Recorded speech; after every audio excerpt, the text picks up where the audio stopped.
ಆತ್ಮೀಯ H16 news ಅರ್ಥಾತ್ ಸೀತಾರಾಮ್ಗೆ ಸ್ವಾಗತ. ನಾನು ನಿಮ್ಮವ M.I. ಮಲ್ಲಪ್ಪ ಜೋತವ್ರು. ಆತ್ಮೀಯರೇ, ಮತ್ತೆ ಮುನ್ನೆಲೆಗೆ ಕ್ರಾಂತಿ ಶಬ್ದಕ್ಕೆ ಏನರ್ಥ ಗೊತ್ತಿಲ್ಲ ನನಗೆ. ಅದರ ಕ್ರಾಂತಿ ಅಂದರೆ ಮೂಲಭೂತವಾಗಿ ಎಲ್ಲ ಬದಲಾವಣೆ ಸಾಧ್ಯನಾ? ಆ ಕ್ರಾಂತಿ ಆಗ್ತದನೋ ಇಲ್ಲ? ಮೋಸ್ಟ್ಲಿ ಸಮೀಪದಲ್ಲಿ ಎಲ್ಲೂ ಇಲ್ಲ. ಯಾಕೆಂತಂದರೆ ಜನ ಆ ಬೊಮ್ಮಲ್ಲಿ ಇನ್ನೂ ರೊಚ್ಚಿಗೆ ಎದ್ದಿಲ್ಲ, ಆ ಮಾತು ಬೇರೆ. ಆದರೆ ಇಲ್ಲಿ ನಮ್ಮ ಕರ್ನಾಟಕದಲ್ಲಿ ಮಾತ್ರ ಕ್ರಾಂತಿ ಆಗ್ತದೆ ನವಂಬರ್ದಲ್ಲಿ ನಮ್ಮ ಮೀಡಿಯಾ ಹೇಳ್ತಾ ಇದ್ದಾರೆ, ಜೊತೆಗೆ ಕೆಲವು ರಾಜಕಾರಣಿಗಳು ಹೇಳ್ತಾ ಇದ್ದಾರೆ.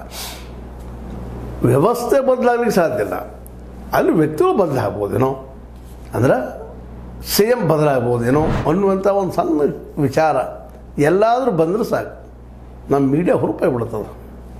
ಯಾಕಂದ್ರೆ ಗೋಧಿ ಮೀಡಿಯಾ ಆದಷ್ಟು ಈ ಸರ್ಕಾರವನ್ನು ಕೆಡವಬೇಕು, BJP ತರಬೇಕು ಅನ್ನುವ ನೆಲೆಗಟ್ಟಿನಲ್ಲಿ ಅವ್ರು ಜೋರು ಇಟ್ಕೊಂಡಿದ್ದಾರೆ. ಇರಲಿ, ಏನು ತಪ್ಪಲ್ಲ. ವಿರೋಧ ಪಕ್ಷ ಅಂದ ತಕ್ಷಣ ಒಂದು ಮಾಡಲೇಬೇಕಾಗ್ತದೆ, ಮಾಡಲಿ ಅದರ ಕೆಲಸವನ್ನು. ಅದು ನಿಜವಾಗಿಯೂ CM ಬದಲಾಗ್ತಾರ? ಹೌದು, ಇಲ್ಲಂತಲ್ಲ. DCMಗೆ ಸಹಜದ ಆಸೆ, ನಾನು ಒಬ್ಬ CM ಆಗಬೇಕಪ್ಪ ಈ ಸಲ ಅಂತೇಳಿ. ಆದರೆ ಸಾಧ್ಯಗಳು ಎಷ್ಟದಾವಿಲ್ಲಿ? ಕೆಲವರು ಹೇಳ್ತಾರೆ ಇಲ್ಲ 30 ಜನ ಆದಾರ, 25 ಜನ ಆದಾರ, ಇನ್ನೂ 15 ಜನ ಹುಡುಕ್ತಾ ಇದ್ದಾರೆ. JDS ಕೆಲವೊಂದು ಮಂದಿ ತರವರಿದ್ದಾರೆ, ಅವ್ರಿಗೂ ಆಹ್ವಾನ ಕೊಟ್ಟಿದ್ದಾರೆ ಕಾಂಗ್ರೆಸ್ಸಿಗೆ. ಏನೇನೋ ಕಥೆಗಳನ್ನು ಹೇಳ್ತಾ ಇರ್ತಾರೆ.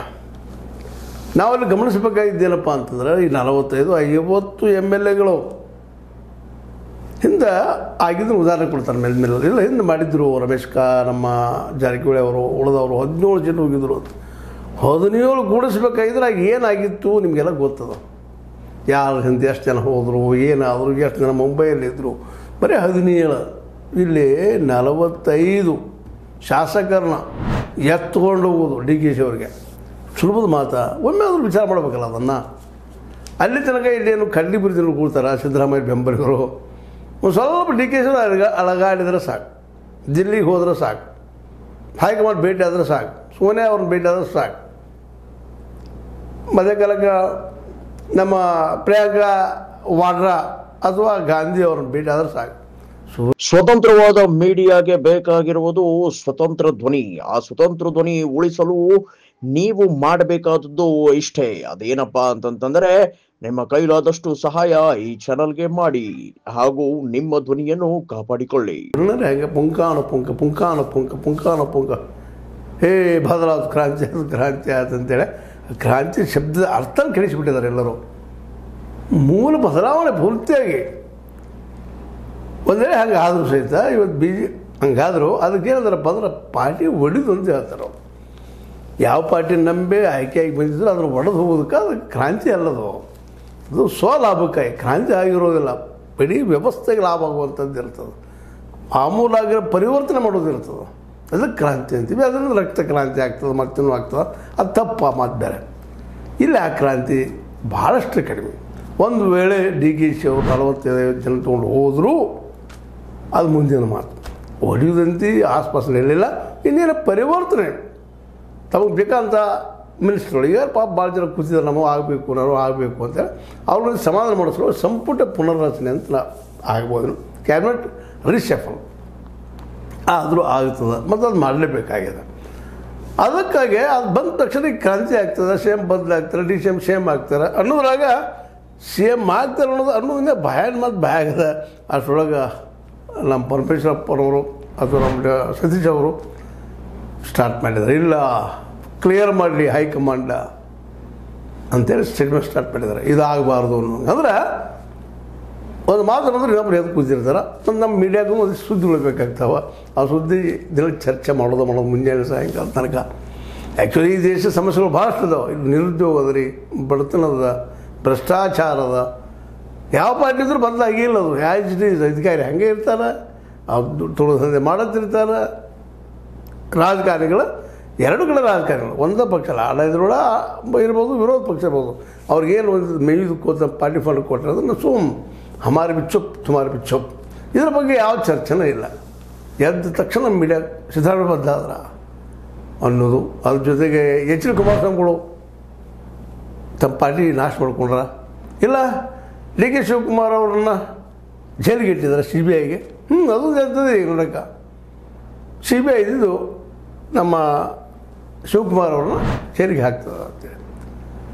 ಮತ್ತು ಇವನ್ನ ಈ ಒಕ್ಕಲಿಗ ಸಮುದಾಯದಲ್ಲಿನೂ ಸಹಿತ DK ಶಿವಕುಮಾರ ಪರವಾಗಿ ಜನ ಇಲ್ಲಲ್ಲೇ ಮ್ಯಾಕ್ಸಿಮಮ್ ಅಲ್ಲಿ ಹೆಚ್ಚು ಕಡಿಮೆ ಜನ ಈ ನಮ್ಮ ದೇವೇಗೌಡ ಪರದಿಂದ ಜನ ಇದ್ದಾರೆ. ಅವ್ರಿಗೆಲ್ಲ ಇವ್ರು ಸೇಮ್ ಆಗೋದು ಬೇಡ ಆಗಿದೆ.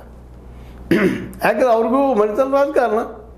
ಒಮ್ಮೆ ಏನಾದರೂ DK ಶಿವಕುಮಾರ್ CM ಆದ್ರೆ ಮುಂದಿನ 50 ವರ್ಷ ಮುಂದುವರಿತಾರಪ್ಪ ಅನ್ನೋಂಥ ಒಂದು ಎಲ್ಲೋ ಭಯ ಅವ್ರಿಗೆಲ್ಲ. ಹೀಗಾಗಿ ಅವರು ಕಾಲು ಜಗ್ಗಕ್ಕೆ ಬಂದೇ ಬಿಡ್ತಾರೆ ಅಲ್ಲೂ. ಈಗ ಅವ್ರು ದುಂಬಳೆತ್ತದೆ. ಈಗ ಅವರು ಮತ್ತು ಮೌನಕ್ಕೆ ಸೇರಿಸೋವಾಗ ಮತ್ತೇನು ಮಾಡಿಸೋವಾಗ ಮತ್ತು DK ಹೊಸ ಪ್ಲಾನ್ ಹುಡುಕ್ಬೇಕಾಗ್ತದೆ. ಇದೆಲ್ಲನೂ ಪ್ರಬುದ್ಧ ರಾಜಕಾರಣಿ ಸಿದ್ದರಾಮಯ್ಯವ್ರಿಗೆ ಗೊತ್ತದ ರೀ. ಎಲ್ಲಿ ಏನು ಬೇಕು ಅದನ್ನು ಮಾಡ್ತಾ ಹೊರಟಿದ್ದಾರೆ. ಅಂದ್ರೆ 2000 ಅನ್ನೋದು ಇಷ್ಟ 2028ರವರೆಗೆ ಮೋಸ್ಟ್ ಪ್ರಾಬಲಿ DK ಶಿವಕುಮಾರ್ ಅವರು ಪ್ರಯತ್ನ ಮಾಡಲಿ. ಅವರು ಆದರೆ ಹಾಗೆ ಆಗ್ತಿರೋ ಅನ್ನೋದು ಹಠಕ್ಕೆ ಬಿದ್ದು ಏನಾದರೂ ಮಾಡಿದರೆ ಲಾಸ್ ಹೌದು ಅವ್ರಿಗೆ. ಯಾಕಂದರೆ 45ರಿಂದ 50 ಜನ MLAಗಳನ್ನ ಕಾಂಗ್ರೆಸ್ನ ಒಡ್ಕೊಂಬರೋದಪ್ಪ ಅಂದ್ರೆ ಹುಚ್ಚು ಸಾಹಸ.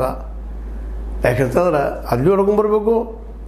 ಇಲ್ಲ ಜೊತೆಗೆ ನಮ್ಮ JDS 18 ಜನ ಶಾಸಕರು, 18 ಜನರ ಅದರಿಂದ 66 ಎಷ್ಟಾಯ್ತು ನೋಡ್ರಿ. ಎಷ್ಟು ಉಳಿದ ಮುಂದೆ ಅದಕ್ಕೆ 113 ಶಾಸಕರು ಬೇಕು.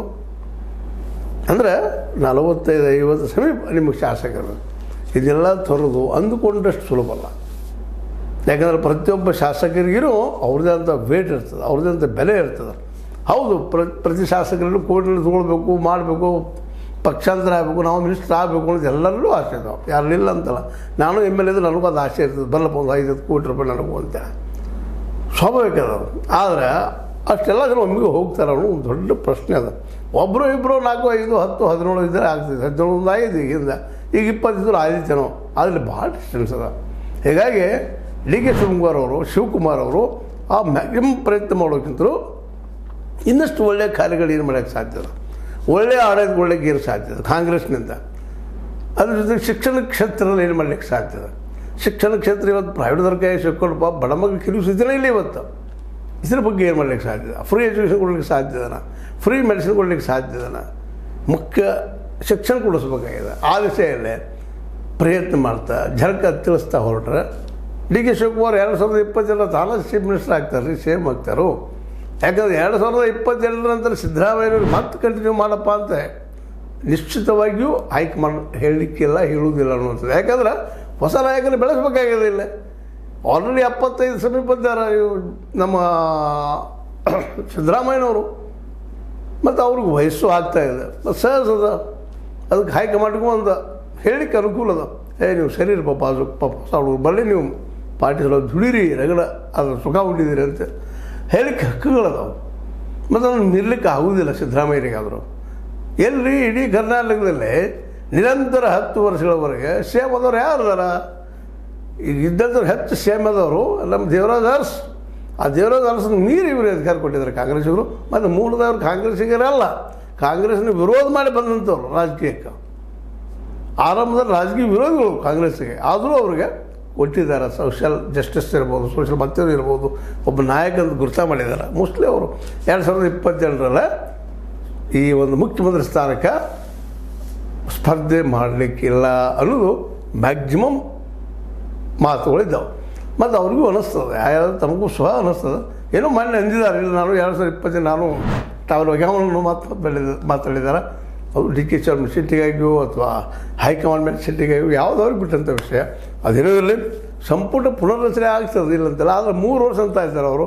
3 ವರ್ಷ ಆದರೆ ಒಳ್ಳೇದಾಗ್ತದೆ ಅಂತೇಳಿ ಇವ್ರು 2 ವರ್ಷಕ್ಕೆ ಮುಗಿಸ್ರಿ ಅಂತ ಇವ್ರು ಗಂಟು. ಯಾಕೆ ಭಾಳ ಜನರಿಗೆ ಮಿನಿಸ್ಟರ್ ಆಗಬೇಕಂತ ಎಲ್ಲರಿಗೂ ಆಸೆ ಅದ. ಮತ್ತು ನಾಳೆ ಮತ್ತು ಇನ್ನೊಂದು 3 ವರ್ಷಪ್ಪ ಅಂತಂದ್ರೆ ಆ್ಯಕ್ಚುಲಿ 2 ವರ್ಷ ಅಷ್ಟೇ ಮಿನಿಸ್ಟರ್ ಆಗಿರೋದು. ಮತ್ತು ನಮ್ಗೆ ಏನು ತಿನ್ನೋಕೆ ಮಾಡೋಕ್ಕೆ ಸಿಗೋದಿಲ್ಲ ಅಂತ ಎಲ್ಲ ತಿಳಿದಿರ್ತದೆ.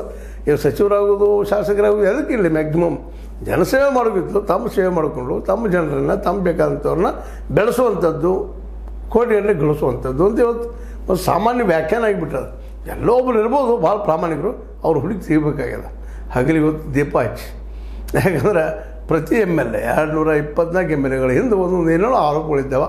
ಅವರನ್ನು ಸುಳ್ಳು ಮಾಡೋದು ಗುದ್ದಾಟಗಳು ಭಾಳ ಇದ್ದಾವೆ. ಅದೇನೋ ಇರಲಿ, ಒಟ್ಟಾರೆಯಾಗಿ ಸಂಪುಟ ಪುನರ್ರಚನೆ ಆಗೋ ಸಾಧ್ಯತೆಗಳು ಹೆಚ್ಚಿದ್ದಾವೆ ವಿನಃ CM ಬದಲಾಗ್ತಾರೆ, DCM ಸೇಮ್ ಆಗ್ತಾರೆ ಅಂತಂದ್ರೆ ನಾಳೆ ನಮ್ಮ ಪರಮೇಶ್ವರ್ ಅವರು ಪ್ರಿಯಾಂಕಾ ಖರ್ಗೆ ಅವರು, ಅದೆಲ್ಲಕ್ಕಿಂತ ಹೆಚ್ಚು ನಮ್ಮ ಸತೀಶ್ ಅವರು ಹೈಕಮಾಂಡ್ ಮುಂದೆ ಹೋಗಿ ನಿಂತು ನಮ್ಮನ್ನು ಮಾಡ್ರಿ ಅನ್ನುವಂಥ ಸ್ಪರ್ಧೆ ಮಾಡುವಂಥ ಎಲ್ಲ ಸಾಧ್ಯತೆಗಳಿದ್ದಾವೆ. ಹೀಗಾಗಿ ಈ ಎಲ್ಲಕ್ಕಿಂತ ಮೊದಲೇ ಸಂಪುಟ ಪುನರ್ರಚನೆ ಮಾಡೋದು ತೆಲುವಿನ ಕೆಲಸ. ಯಾರನ್ನ ಬಿಟ್ಟವ ಭಿನ್ನಮತಿ ಆಗ್ತಾನೆ, ಇಟ್ಕೊಂಡವ ಒಳ್ಳೆಯವ ಆಗ್ತಾನೆ. ಹಿಂಗದ ಪರಿಸ್ಥಿತಿ ಅದೇ ಈಗ ನಡೆದಲ್ಲ ರಾಜಕೀಯದಲ್ಲ. ತಮ್ಮ ಬೇಕಾದಂಗೆ ನಡೆದ್ರೆ ಒಳ್ಳೆಯವಪ್ಪ, ನಡೀಲಿಲ್ಲದ್ರೆ ಇವು ಕೆಟ್ಟವಪ್ಪ ಅನ್ನೋಂಥ ಪರಿಸ್ಥಿತಿ ಅದ. ಹೀಗಾಗಿ ಇದು ಯಾವ ರೂಪ ಪಡಿಬೋದು ನೋಡೋಣ, ಅದೆಲ್ಲ ಇರಲಿ. ಒಟ್ಟು ಸಿದ್ದರಾಮಯ್ಯನವ್ರು ಮಾತ್ರ ಶಾಸಕರನ್ನ ಅಂದರೆ ಹೊಸ ಜನರಿಗೆ ಮಿನಿಸ್ಟರ್ಶಿಪ್ ಕೊಡ್ಬೋದು ಮತ್ತು ತಮಗೆ ಬೇಕಾದಂಥ ವ್ಯಕ್ತಿ ಉಳಿಸ್ಕೊಂಡು ಹೋಗ್ತಾರೆ ಅಂತೇಳಿ ವ್ಯಾಖ್ಯಾನಗಳಾಗ್ತಾ ಇದ್ದಾವೆ. ಆದರೂ ಅಲ್ಲೇ ಇಲ್ಲೇ ಮಾತ್ರ CM ಬದಲಾಗ್ತಾರೆ ಅನ್ನೋಂಥ ಧ್ವನಿ ಇಲ್ಲ ಅಂತ ಹೇಳಿಕ್ಕೆ ಆಗೋದಿಲ್ಲ ಅಂತ ಹೇಳ್ತಾ, ಇದು ಲೈಕ್ ಆಗ್ಬೋದು. ಲೈಕ್ ಮಾಡಿ, ಶೇರ್ ಮಾಡಿ, ಕಮೆಂಟ್ ಮಾಡಿ, ಜೊತೆಗೆ ಸಬ್ಸ್ಕ್ರೈಬ್ ಆಗೋದನ್ನು ನಿಲ್ಲಿಸಿ ಹೋಗ್ಬಾರ್ದು. S16 ನ್ಯೂಸ್ ಅರ್ಥ ಚಿತ್ರನಂಬಿದು ಸತ್ಯದ ಕೈಗಳಲ್ಲಿ ವಂದನೆಗಳು.